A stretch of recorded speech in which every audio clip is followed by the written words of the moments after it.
partners here in the room in New York City, and those of you joining us online around the world. Welcome to the launch event of Until All Are Safe, No One is Safe, a report analyzing the policy and advocacy work of the Lutheran World Federation responding to the global COVID-19 pandemic. My name is Christine Mangale. I'm the director of the Lutheran Office for World Community and the ELCA LWF UN representative to the UN. I will be your moderator for this launch today. The COVID-19 pandemic brought the world to a standstill. In March 2020, COVID-19 was declared a pandemic by the World Health Organization. Since then, almost 600 million people around the world have been infected with the virus, and 6.4 million have died as a result of it. We have all been impacted. As part of our response to the pandemic, the Lutheran World Federation implemented a multi-pronged response to the pandemic, including through concerted advocacy and policy engagement. So for today, we will be launching this report, and we will begin by hearing a keynote address, followed by a presentation of the study undertaken by the Joint Learning Initiative. And then we will have some time for discussion here in the room and also online, and we will finish with closing remarks. So without taking too much time, it gives me great pleasure to welcome our keynote speaker for today for the launch, Reverend Dr. Annie Burghardt. Reverend Burghardt is the first woman to serve as General Secretary of the Lutheran World Federation. She's an ordained pastor of the Estonia Evangelical Lutheran Church. She's also the first person from the LWF Central Eastern Europe region to hold this position. She was elected by the LWF Council on 19th June 2021 and assumed the position in November. It is my absolute honor and great joy to welcome her. Welcome.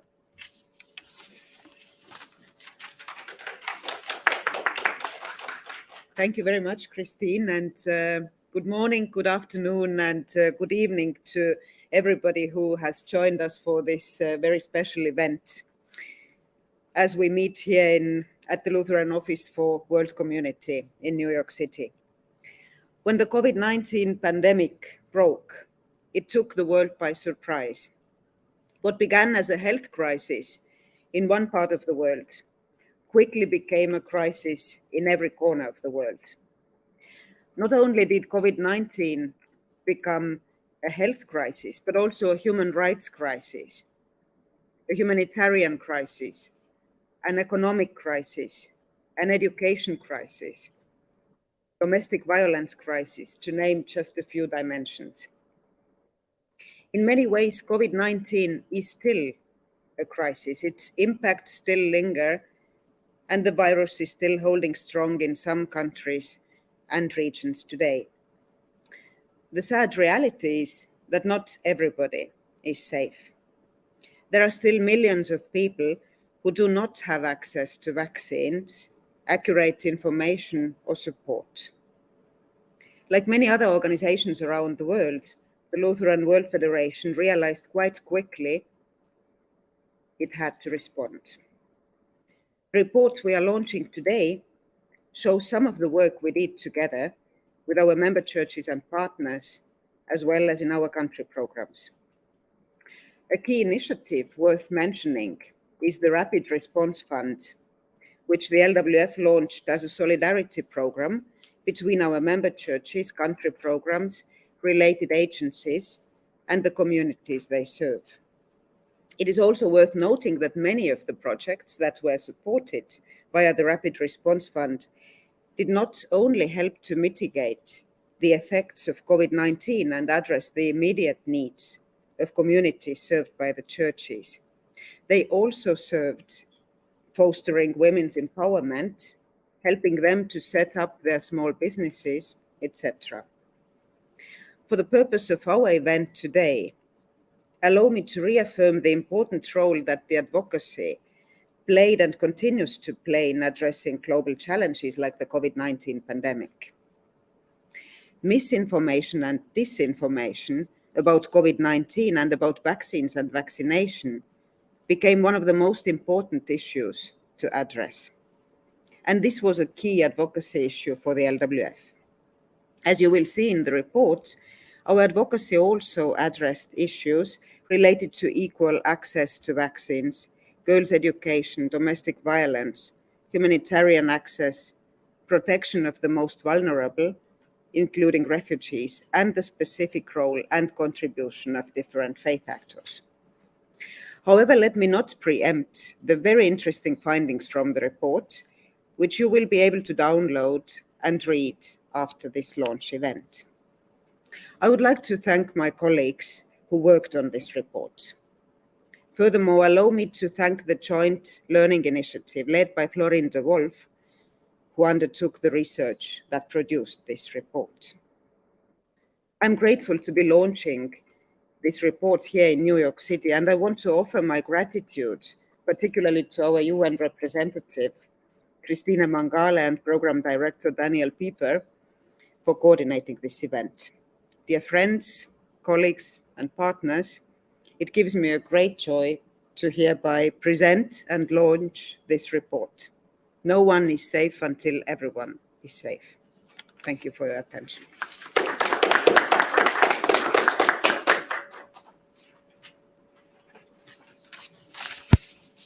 Thank you very much for the keynote address and for being here in New York with us today for this launch. And so it is time now to actually hear the findings of the study and the report. And I want to invite Isaiah Toroitich, LWF Head of Global Advocacy, to come and introduce our lead author. Isaiah, the floor is yours. Thank you very much, Christine. And when we commissioned this study, it came from a realization that quite a lot of the work that we needed to do in response to COVID-19 could only be addressed from an advocacy perspective. A lot of the work required policy discussions. It requires influencing decisions and influencing processes related to vaccines or related to awareness creation or dealing with misinformation and disinformation and many other things. And I think it was quite important for us to recognize that in addition to the humanitarian aspect of the pandemic or the health aspect of the pandemic, there was a clear political and advocacy aspect to it. I'm really grateful to our partners who gave information and were willing to be interviewed. And I'm particularly grateful for those who partnered with us as we conceived and designed advocacy related to COVID-19. As Anna said, we're very grateful to our lead researcher, Florine, but I would also like to mention Becca Selnick, who did the first data collection for this report. Without any further ado, it's my pleasure to invite Florine, who will present the findings of this report. And after that, we will have a moment to talk a little bit about the findings. So Florine, you're most welcome.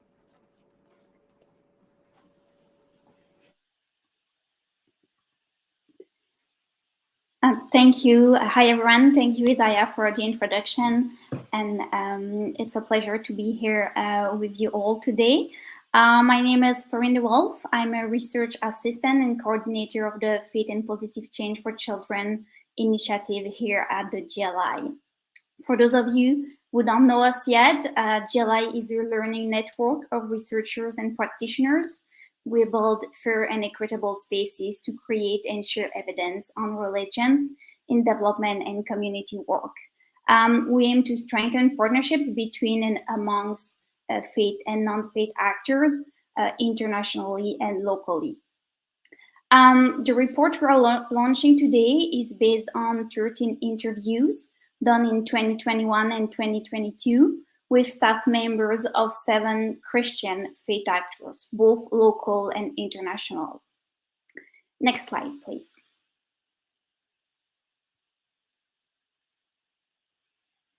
Next slide, please.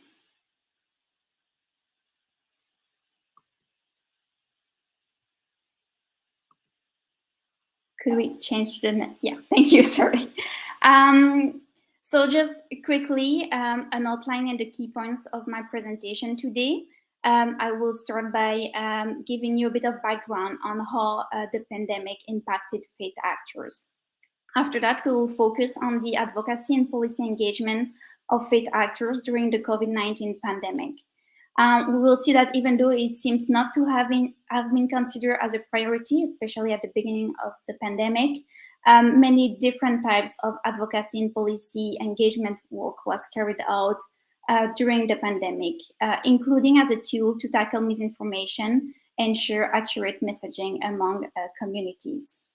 We will also see that collaboration played a big role in advocacy activities.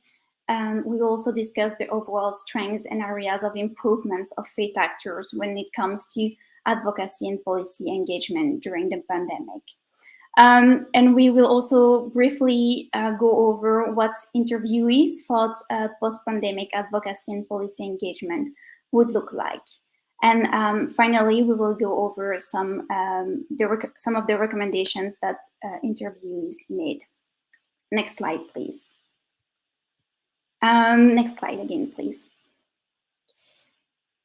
So one of the main impacts of the pandemic on churches was that they had to change the way they were able to reach their members. There was a development of an online offer, but it was not everywhere and not accessible to everyone due to financial and technological barriers. We also noticed in the interview that some of the churches are questioning how the future will look like with these changes. What is the place of in-person communion? So there is really this questioning happening after the changes brought by the pandemic. We also saw that churches saw a steep decrease in incomes because face-to-face gathering of congregations, regular offerings, as well as income-generating activities were not possible anymore. And even after in-person gatherings were again possible, the growing poverty of the communities did not allow them, and still does not allow them, to contribute as much as they used to. And for some churches, it really threatens their existence. Humanitarian and development activities of faith actors were also impacted. Faith actors had to rethink their way of working, replan, and revisit the format of the project, because most of them were not possible to be, it was not possible to carry them out as initially planned. But we also saw that even it took a few days, a few weeks, but really faith actors were able to adapt and still implement activities. Overall, interviewees reported that donors were relatively flexible when it came to funding and the types of activity carried out. Some development funds were shifted toward more humanitarian emergency responses.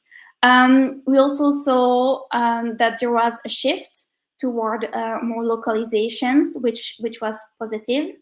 And for those of you who might not know the term, localization refers to the process of better engaging local and national actors in humanitarian actions and development, including a greater support for locally led action. Next slide, please.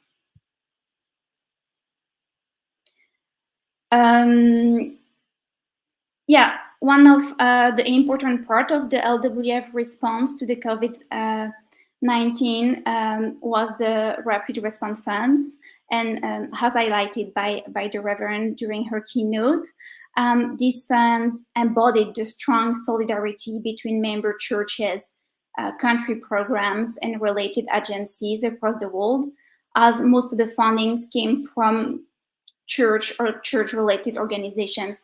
And it's really something that was important for the faith actors we interviewed, especially the smaller local one with less financial capabilities, because they really saw this solidarity as something important, and that's really embodied what the Christian values were for them. The funded projects varied broadly, and they mostly focused on a practical response. Next slide, please.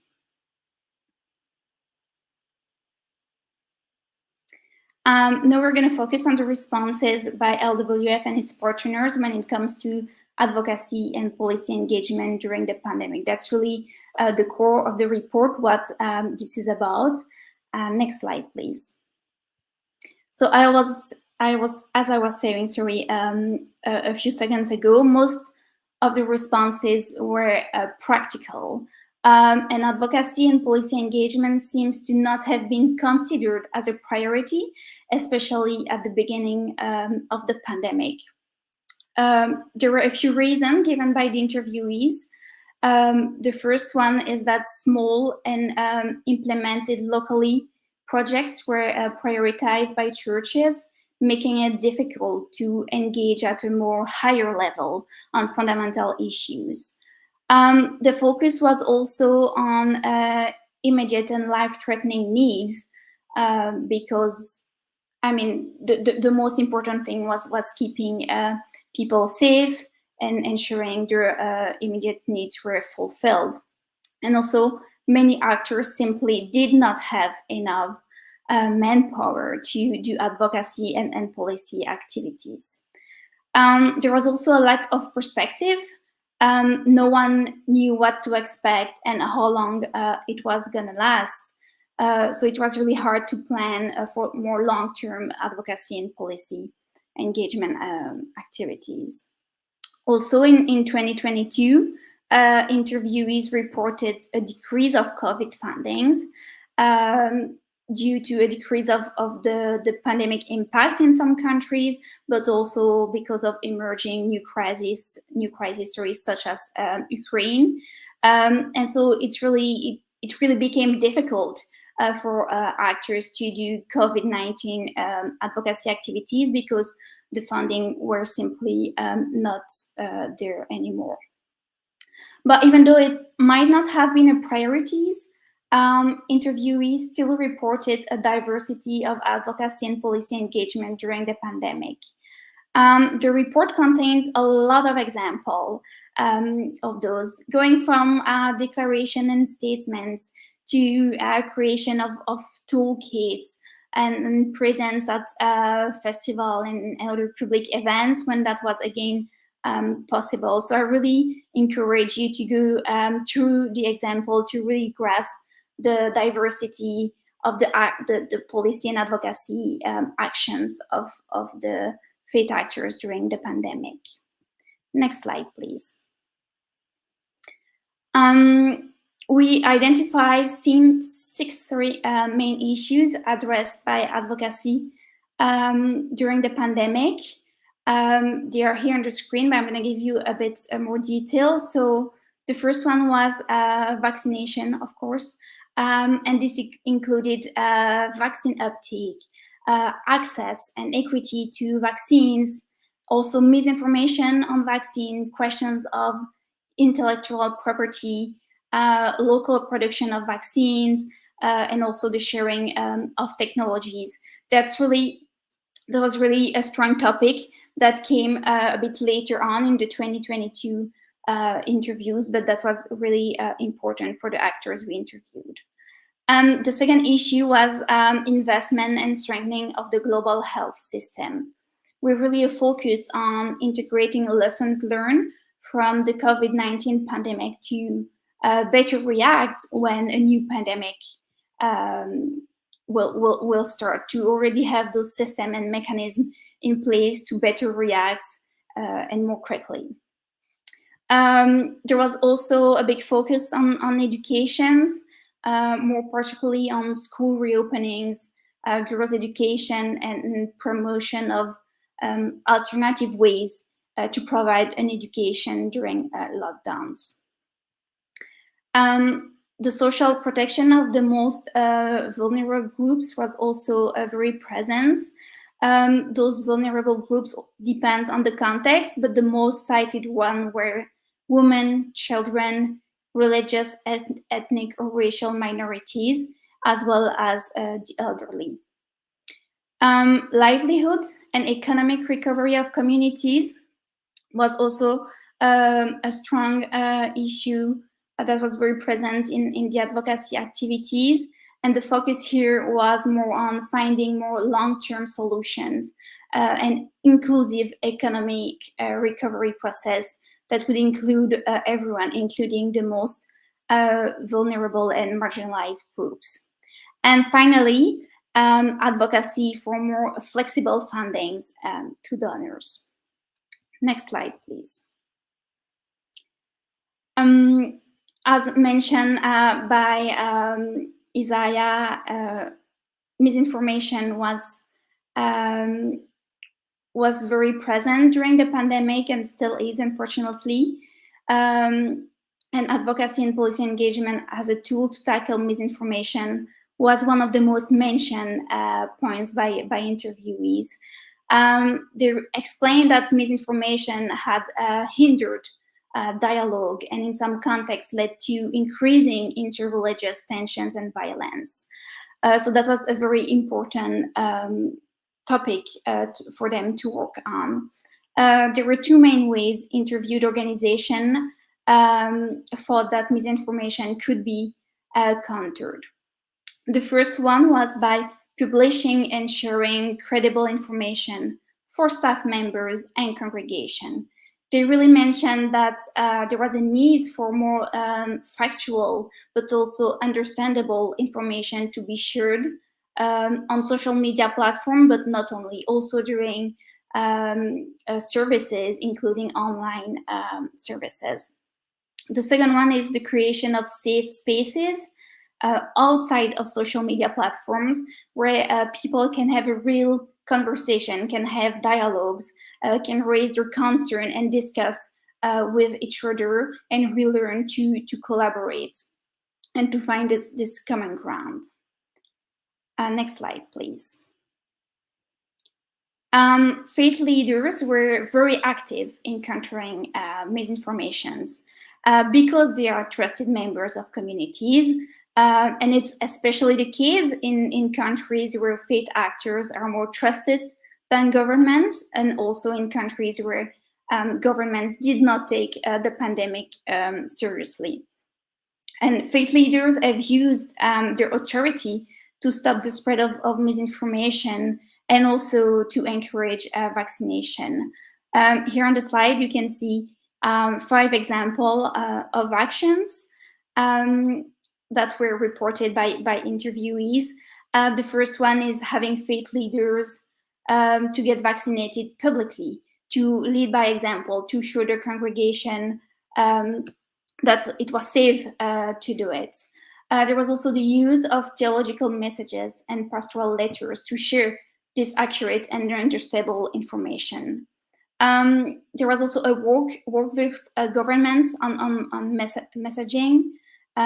Also the use of churches as vaccination sites, and finally to make public statements. And it really leads back to what I've already said a few times in this presentation, the need to share credible and understandable information with people.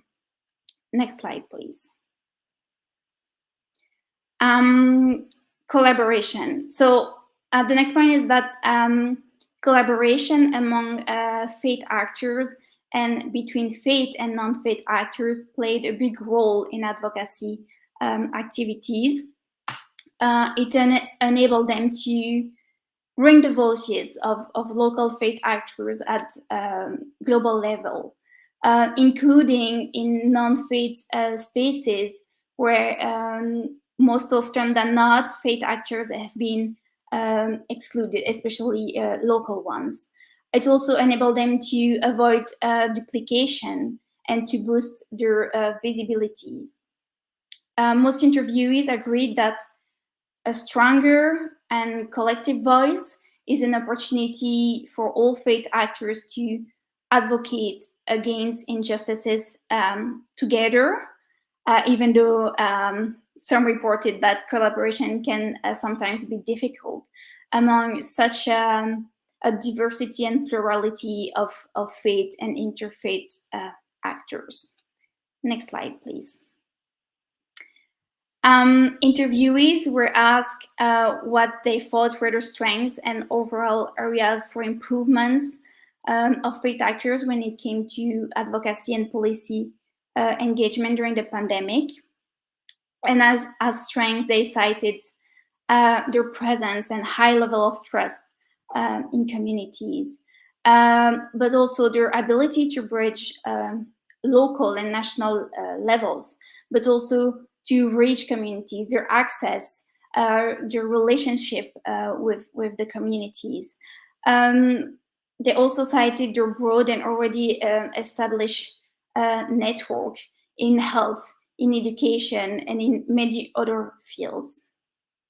Some interviewees also explained that this was actually an opportunity for faith actors to play a leading role in building bridges, in reducing the polarization, and to lead the acceptance and the plurality and the diversity of voices by building dialogue and again creating safe spaces where those dialogues can happen.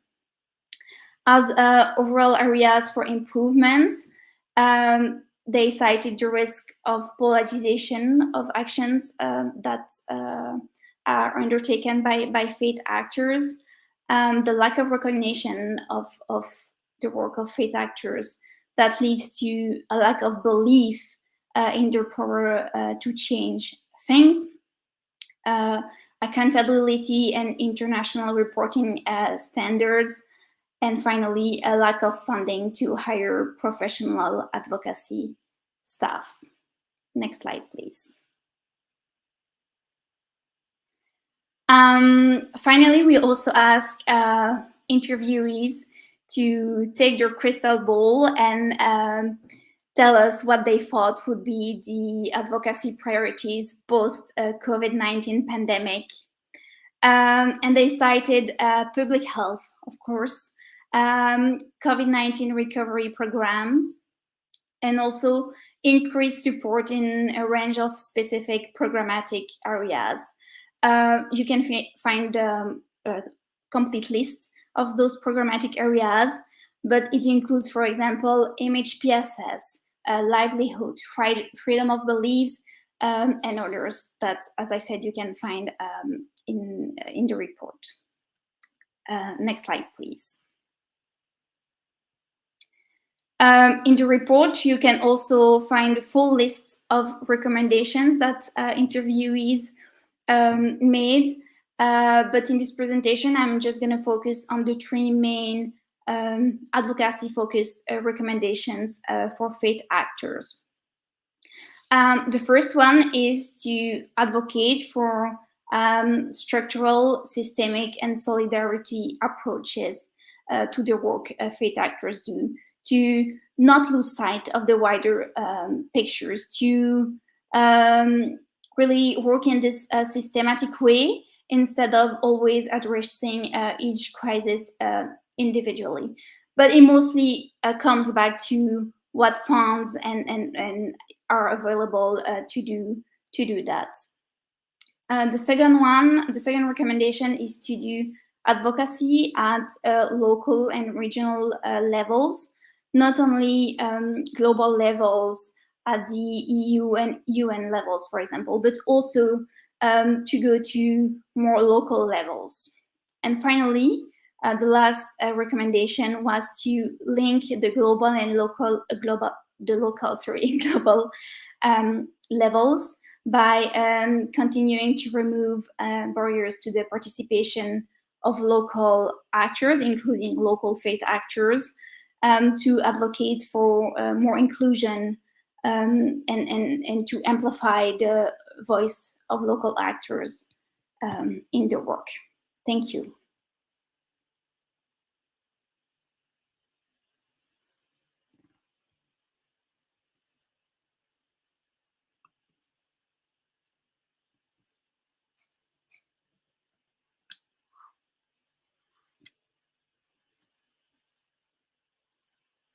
for presenting this report. I find it very, very interesting. And I think in a moment we will have a chance to discuss and ask a couple of questions to you. But three things that I think for me are very striking. First and foremost is the confirmation that people and communities that are vulnerable and marginalized tend to be left alone and left out during difficulties like this. And I think it is something that challenges us as faith-based organizations, as civil society organizations, and as actors to always be ready to understand that vulnerability can be a multiplier, can have a multiplier effect to pandemics like this. I think the next thing that really, really encouraged me is the affirmation that local to global to local approach to advocacy works and is necessary. And I'm so glad to see that as part of your recommendation from the study. And then lastly, I find it very, very encouraging to see that the study found the role of faith-based actors being unique and being important. I think it was quite interesting for us in the LWF especially, because some of the challenges we faced, for example, dealing with disinformation and misinformation, some of it took a very religious and theological character. And a lot of the responses had to do with us presenting a theological reality that would counter the theological realities that were being presented in the context of those misinformation and disinformation. So we will have a moment of discussion. I will shortly open the floor for a couple of questions, both from the ground, the floor here in New York, but also from colleagues who are joining us online. And I'm going to invite Christine, who will take us through that bit of session. Thank you, Christine. Thank you, Florine, and thank you, Isaiah, for this time and for presenting to us the report. I think one of the key things for us talking about what you are sharing about the methodology of from local to regional to global and then back to the local level works. And today's launch really is bringing the voices that of actors at local level here at the UN headquarters in New York. And so we are glad that we had this chance to bring those voices through this launch. And so for this time, I'm just going to invite those of you who are in the room, if you have any question or comment, I will take 2 or 3, and then we will go online to our global audience who are following us virtually for any questions, and then we'll have some responses. So the floor is open. You can just raise up your hand. And my dear colleagues are also monitoring online, those of you who have comments. So I'm wondering if you found any of the findings surprising. Okay. So the first question is whether there were any surprising findings. Thank you for that. Is there any other comment or question in the room? Yes, please. I'm wondering if you also tracked the political beliefs of the believers while doing this report. We've seen in the United States the religious right, for instance, has been against vaccines and mask mandates and things like that. So was the political ideology also part of this research and the outcomes? Thank you so much for that question. 2 or 3 parts of it, I think you've, Isaiah and Florine, you have had political ideology. And any other comment or question? As we wait for those online, maybe we can answer this first to respond to that. So I will invite Florine to start online, and then we will check the comments and questions from our audience. So the floor is yours, Florine. Thank you. Thank you for those interesting questions. I will start with the second one about the political, tracking the political beliefs of believers. Unfortunately, that was out of the scope of this report. We were not able to go into that depth because we really focused on an organizational level, but that's for sure could be something very interesting to explore in the future. For the first question, surprising findings, I think it was interesting to see that even though most interviewees said advocacy was not a priority, this really wasn't something we were focusing on. But then when you dig a bit deeper, you see that they've actually done a lot of advocacy and policy engagement during the pandemic, shows that it's really integrated into their day-to-day work, and they may not have been labeled as such, but you can really see that they've done plenty. So I think that was, for me, the most surprising thing. I don't know if, Isaiah, you have something to add. Thank you.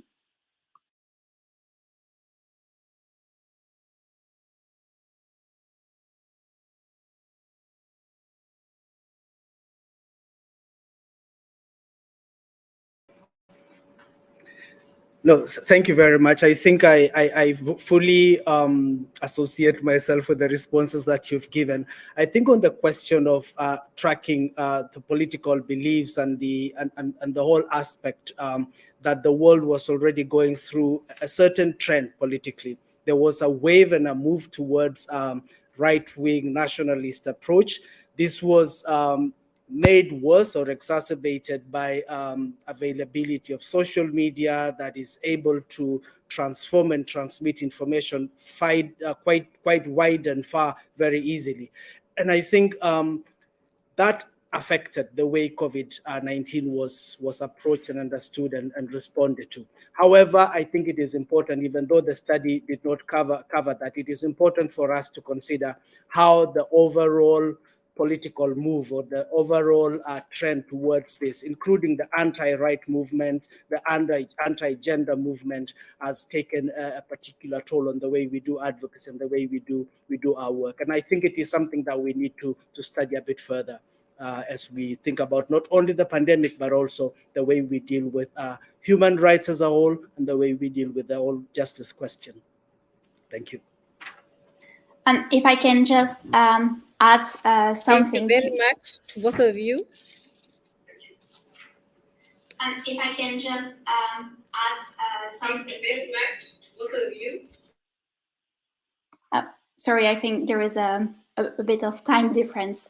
So yes, as I was saying, if I can just add something to what Isaiah just said, it's in the interviews, when it came to discussing collaboration, a few interviewees reported that collaboration was so important during the pandemic, because the civic space was already shrinking, and therefore actors had to work together to make sure their voices were heard in this already difficult and tense political context. Thank you.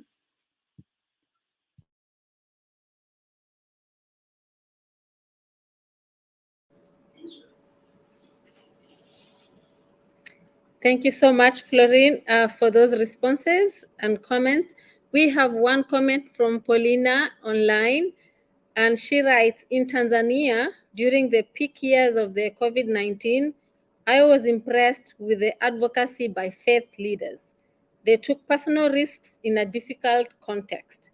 And her question is how to protect those taking a great risk. So, Florine, I don't know, during the interviews, whether some of the questions that came up while you were talking was this about taking risks, and also how to protect those who were responding during the time or taking a greater risk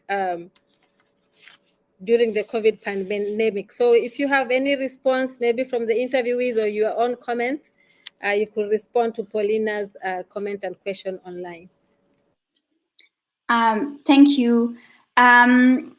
It's that's something that did not come up a lot during the interviews, but however, I remember that one of the recommendations that was given by an interviewee was that the person was encouraging churches to speak out more, to be more politically visible. But also some other interviewees were like, it's really difficult to find this common ground, because even though we might want to speak up more, we are at risk. Our safety is at risk, and how can we do our work? How can we do advocacy and policy engagement while being safe? Unfortunately, I don't have an answer to this question from the interviewee, but I will let Isaiah, who is an advocacy expert, to answer that. Thank you.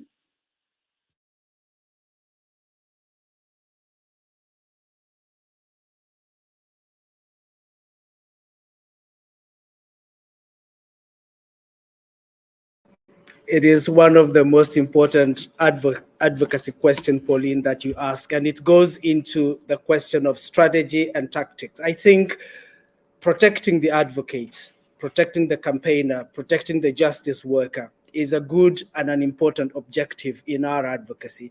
And I was particularly inspired by the case of Tanzania that you refer to, where the political context was rather different. I don't want to use the word hostile, but it was different to the whole responding to the COVID pandemic. And I think one way we do protect the advocate or the campaigner or the messenger of hope is to ensure that there is a solid political strategy to their advocacy, but also to make sure that they're standing on solid ground in terms of their voices and messages being based on scientific fact. It needs to be based on constituency support, and it needs to be based on a situation where the advocacy voice is not just an isolated voice. So it was quite encouraging to see that the voice of the, particularly the church in Tanzania, was resounding when they spoke in tandem with other partners, other churches, other global and local and national actors. And I think, as I said, it is an important political, tactical, and strategic advocacy question, which we need to continue working on. Thank you.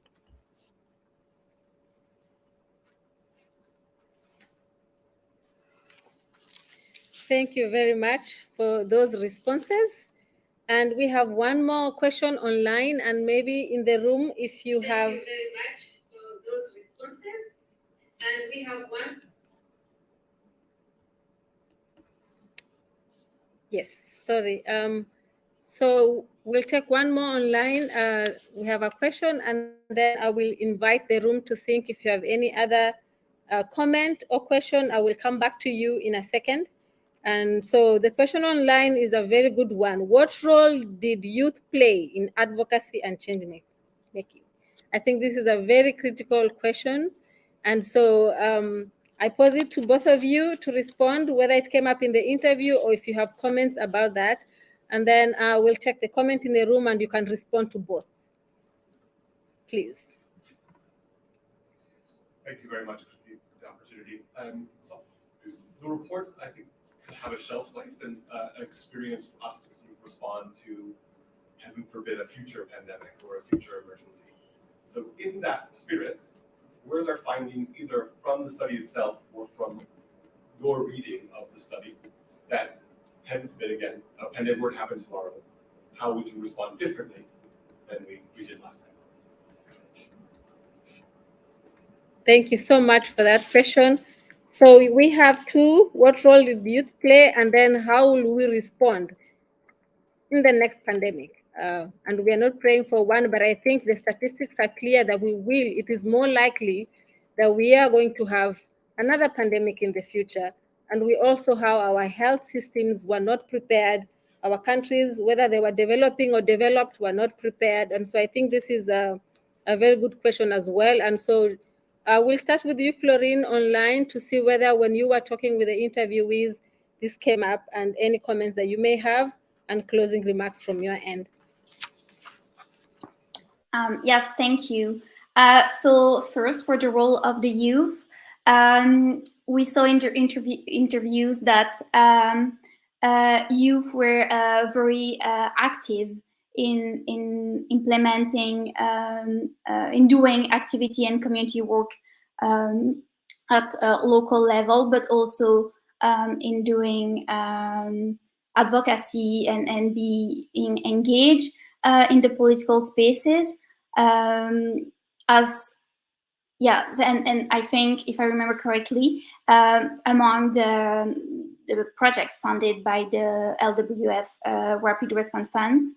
Were many that supported action by youth organizations and communities. Regarding the second questions about the findings and how will we respond in the future, I think it leads back to what interviewees thought would be the post-pandemic advocacy topics. And among those was how to integrate lessons learned from the pandemic in case of a future pandemic. And I think it's really a matter of seeing if organizations are gonna learn their lessons, and if governments are gonna be more prepared in the future. Yeah, I think that was the main point, that interviewees wanted to have this advocacy in the future to make sure that everyone, civil society organizations, governments, and so on, are prepared in case of a future pandemic. But I think that was the quote on that slide. An interviewee said, where the advocacy engines will go and should go are sometimes different. So we will have to see. Thank you.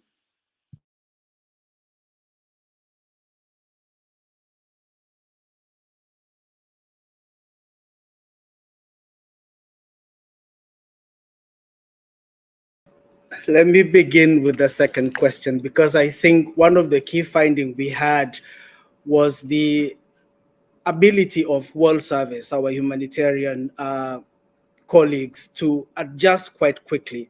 I think the fact that they had many years of experience in dealing with crises like this gave them such a strong ability to think, to have contingency planning, and to almost, to use one of my colleagues' words, seamlessly move into responding to the pandemic. And I think this is an important thing. We didn't see this with many other organizations, and in fact, we didn't see with many churches. But the fact that we have organizations and work that has been done for many, many years gives us an understanding of how to respond to global crises of this nature.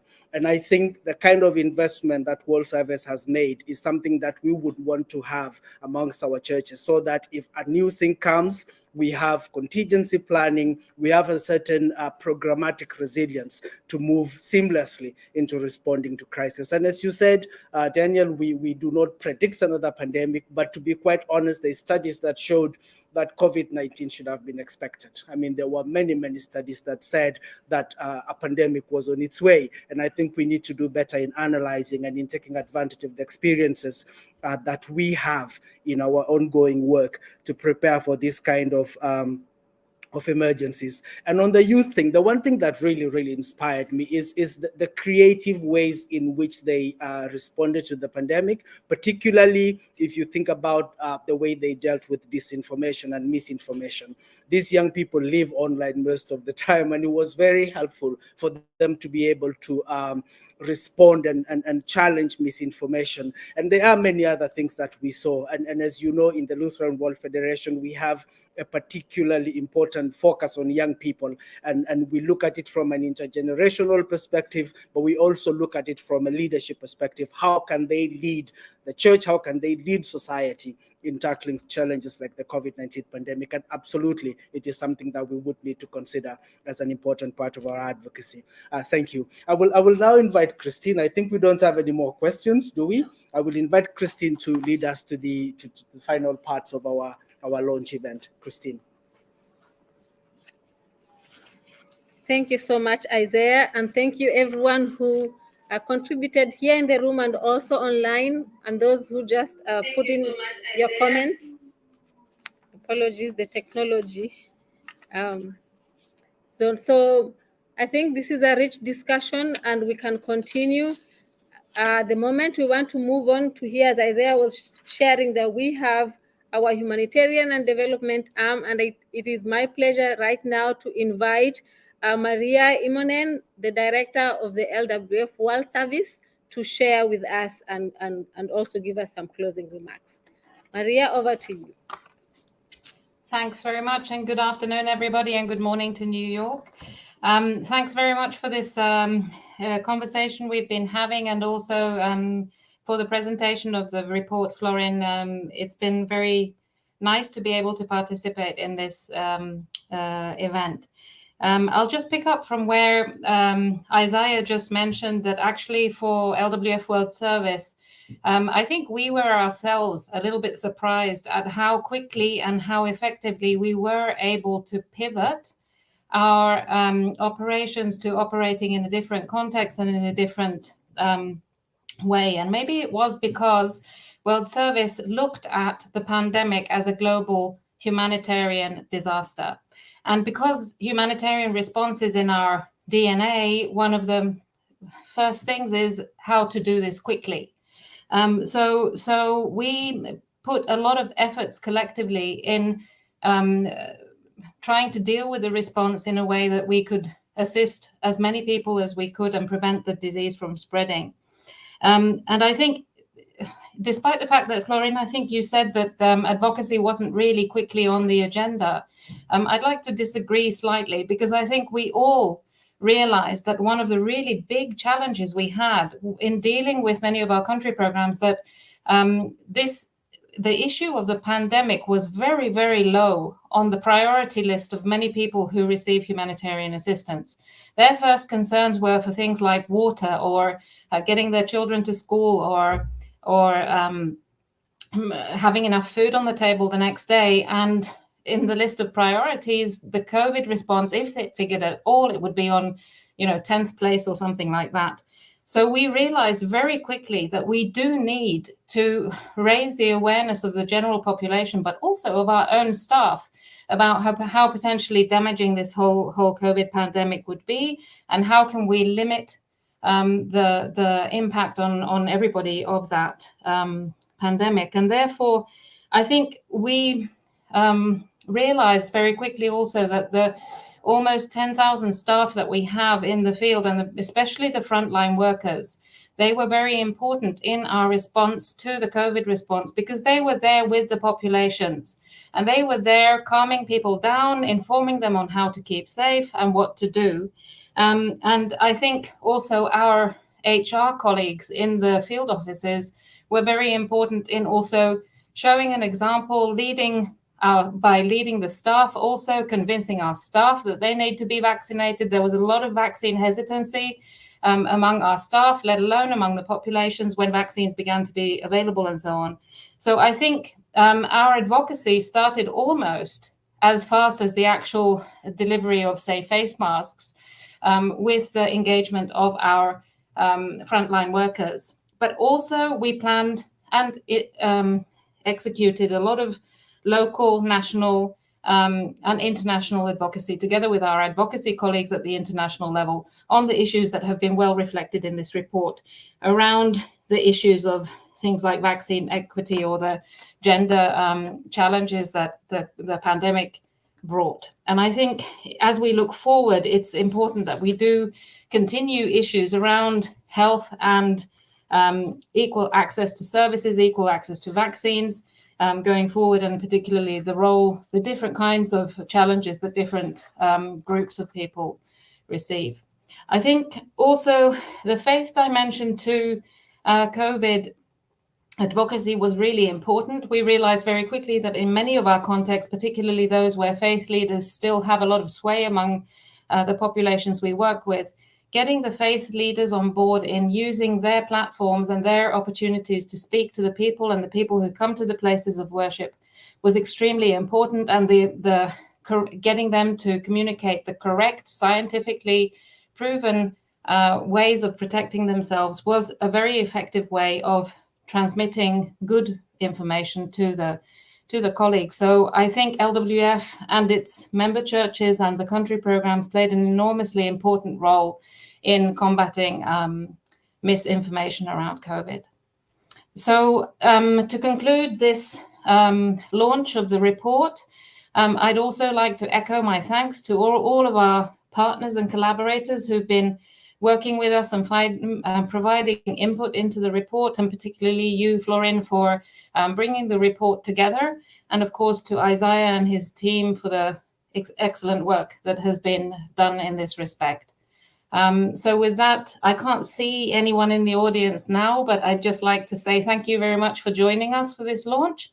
And I hope you find the time to at least take a look at the report and use it in your further advocacy work around the issues of access to health services, and particularly in this case around large global responses and equity around health services. Thank you very much. Responses and equity around health services. Thank you very much. Thank you so much, Maria. And thank you for those sending words as well. I think you have summarized it very, very well. And for those of you here in the room, we have postcards that you can download the report after this launch, and then those online, you can also download the report. The link is there. And so please read, and we shall continue the discussion. I think the recommendations are clear. We are not yet out of the woods completely with COVID. The work is ongoing. And so I just want to say thank you for coming to this launch and for joining us around the world. I think one of the outcomes of COVID has been us gathering as a community virtually, and this has made it possible. And so we're thankful for this technology.